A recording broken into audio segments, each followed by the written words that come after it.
Well, good morning, everybody. Welcome back to this beautiful day, this episode of the Enneagram 3 podcast, where I talk about being an Enneagram 3 and the real life day-to-day experiences of an Enneagram 3. If you're not familiar with the Enneagram, it is I would say a spiritual typology personality test. You can go to enneagraminstitute.com and take the test, read up on the different types. There are 9 types. And I am a 3, which is called the achiever, the performer, the attention seeker. Let's say our vice is vanity / self-deception, lying. And our virtue is, as I said, to achieve. We're called in terms of spiritual language, I believe we are I think it's the goodness of God, or maybe it's the glory of God, I believe. And so, and that can sound presumptuous. The point is that every one of us has the image of God in us, and we display that in different ways. And so, and not only am I an Enneagram 3, and I talk about that here in this podcast, but I'm also a 1-to-1, or what's called a sexual 1-to-1, or a sexual Enneagram 3, which means that people like me connect one-on-one with people, versus the 3 types or subtypes are social, self-preservation, and sexual or 1-to-1. So the social type is the one who connects with groups or with larger teams or with many people socially. Self-preservation are those who are more inward focused. And then the 1-to-1 or the sexual are the ones that are more one-on-one. That's why it's called 1-to-1 or sexual. And so in this podcast, I coach, I teach to help people, especially in transition, that are going from, let's say, their younger life to a more adult life. Perhaps they're going from adult life into midlife. And they could also be people that have been through some sort of change in their lives. It could be a divorce. It may be a career change. It could be just a mindset shift that's happening. Maybe something physically where they want to be a better version of themselves, be a better person. And they feel that they're not sure exactly which way to turn or which way to go. And so I help people to discover who they really are, discover their way, or not discover, but to find their way through this very turbulent season, which are transitions. And that comes from my own experience. I have transitioned, and I'm in the middle of moving from a more traditional path that I've had for many years, and to a more mosaic, to a different kind of career path, especially, while still holding on to my faith and the values that we all hold, such as love, commitment, and family, of course, loving God, putting Jesus first in everything we do. So I offer different services, and we'll talk about that at the end. But what I wanted to talk about today is just as an update. What do you do when there is health concerns in your family as an Enneagram 3, health issues? So as I have said and shared before, my wife's father, my father-in-law, Dr. Dennis Baker, he's been dealing with a lot of cancer issues for the last 10 years or so. And this week, he had a different complication, not different, but a complication on previous things. And so he's in the hospital. And so we're actually going to be up there here soon to help and to support him during this season. And he's having surgery, I believe, is this week. So please pray for him. But how do Enneagram 3s? My wife, by the way, is an Enneagram 1. And so they call them the reformers or the perfectionists or the improvers. And so I joked with her that my wife's, Rochelle's, response to stress is usually she wants to move in with her dad for a year. And then we joked about how other people may want to keep to their schedule and other people may want to leave the country. And I think for me as a 3, as a 1-to-1 heart type, see, we the 3s are in the heart triad, 2, 3s, and 4s. We're all heart driven. And so for me as a 1-to-1 3, which people say we're the most, I guess, feeling oriented, and I believe that's true. I'm also a 3-wing 4, I think. The 4 is called the creative or the the individualist, I believe. Yes, I think that's, or the artist, I guess. But anyway, as a one-to-one, what happens to me is fear. I worry about the load. I act very much like a 5. Will this be too much to handle? Not so much for me, but on my wife. And it's a lot of a self-preservation type thing is, will I now have to take care of my wife even more than usual? And it's not a selfish thing. I mean, I'm here and I'm all for it. I'm going to go probably and move in with my father-in-law if that's necessary. But it's just the initial response to stress. It's not the spiritual response or maybe the second minute or the second hour response or the second day or the second week. But it's the initial response, which we're always trying to be aware of so that we can manage those emotions and those reactions and those feelings and those thoughts. So normally my first response, as I said, is fear and worry over, can we handle this? What's my wife going to go through now? And what does that mean to me? As I said, the whole self-preservation comes out of us. And we all have 3 types. We all have the 3 subtypes. We all are social when needed. We all are self-preservation when in danger. And we all are one-to-one when it comes to relationships. And I think that I am, in terms of my stack, they call it, meaning what's first, second, and third. I believe I'm one-to-one first, and then second, probably self-preservation, maybe social, I'm not sure. I think maybe self-pres, and then social being the last one. And so now what happens in the second hour, as I like to call it, after I react with self-preservation and fear is I then turn to logic. And so after I listen to my wife last night, cry and go through her process, then I turn to logic.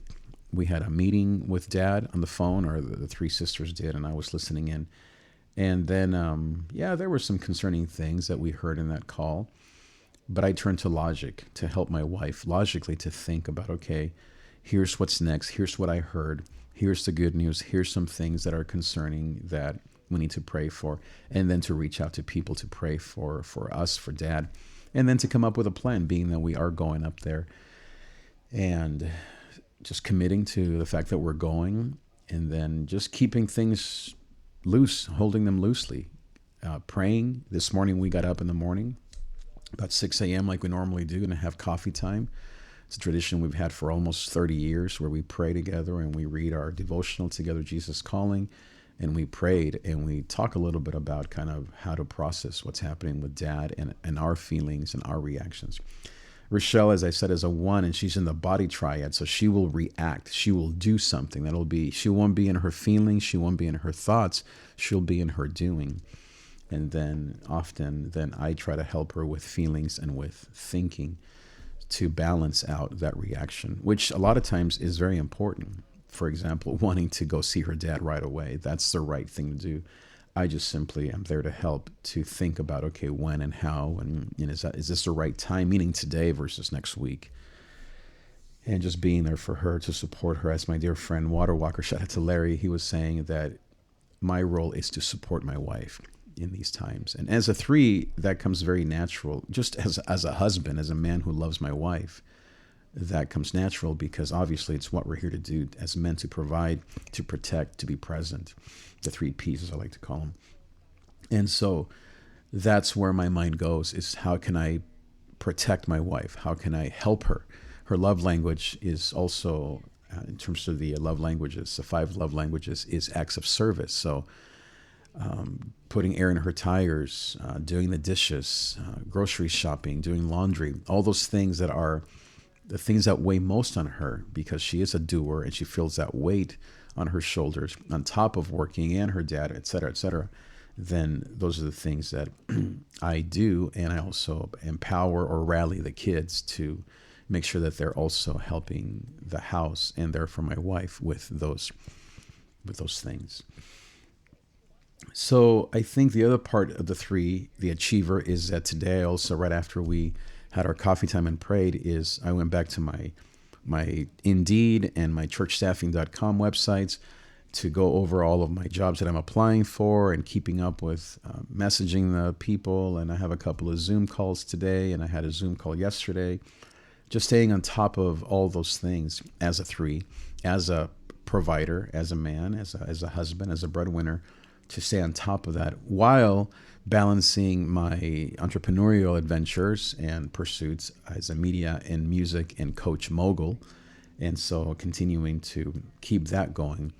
I have a couple sessions this week. And so, but holding it all loosely, as I said, even the verse that we read about is that we have to, in everything that we do, that we have to always give glory to God, and we always have to just know that He will do and He will accomplish exceedingly abundantly beyond anything that we could ever dream or imagine.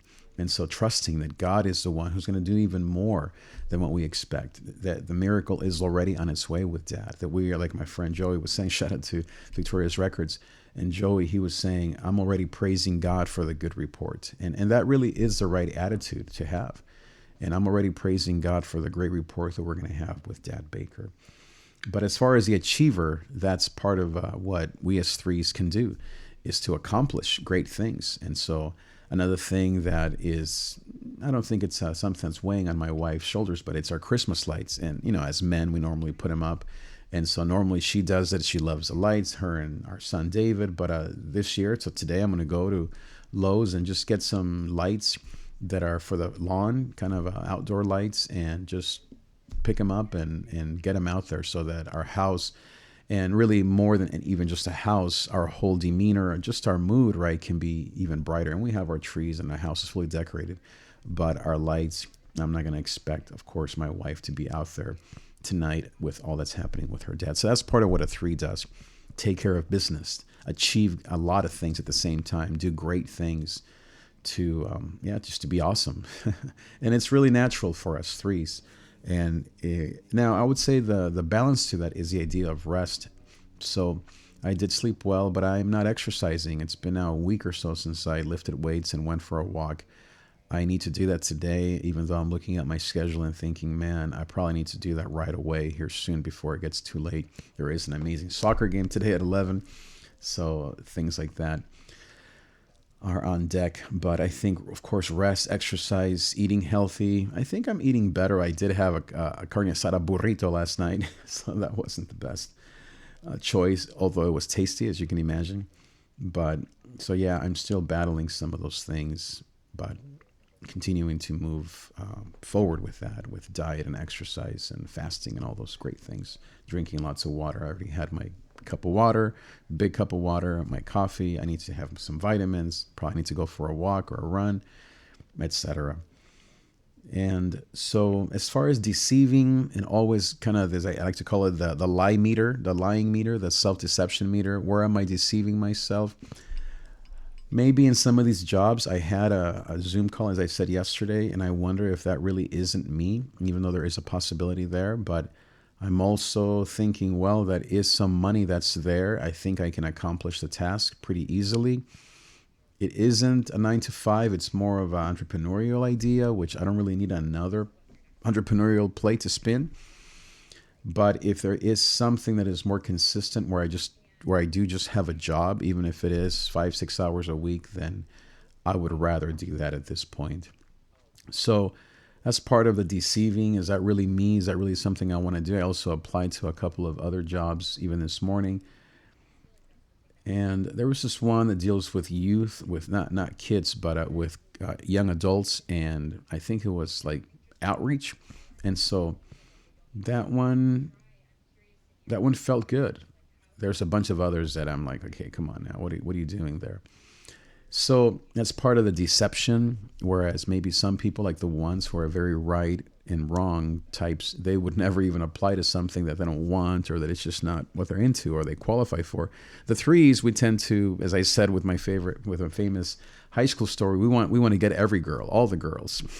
You got to go back and listen to to the first of this Enneagram 3 season episode where I talk about my high school story. So because we are that way, we want to get all the jobs, even if it's something like an electrician for me. I'm not an electrician. I don't do that, or I don't know, plumbing. And yet, in our minds, we can get any job possible and we can accomplish anything, which is true, but there are some things that just aren't us and we shouldn't be doing. So that's where I think my lying or my self-lying or deception can come out. How do I live in my truth? Well, as I've said, my truth is that I want to do what I'm doing, to be a media and music and coaching mogul, to build $1 million company through music and media, especially and exclusively for Christian thought leaders, to get our message out in the middle of so much violence and hate and suffering and pain and loneliness and all that's happening locally, nationwide, globally. So that really is my focus. Now, speaking of focus, I have a couple of podcasts that I'm producing, and even though it's not a lot of money right now, there is some income, and I'm already thinking of how can I outsource the editing of this podcast, of the video part. And I have a friend who I know can do it if I pay him a few bucks. So I'm already thinking back to my truth. How do I think, as I said, the money could be a little tight, but even if I only get half of what I'm getting paid and give him half, that probably is the best choice, because I know he'll do it faster. He's so much better. The quality will be so much better.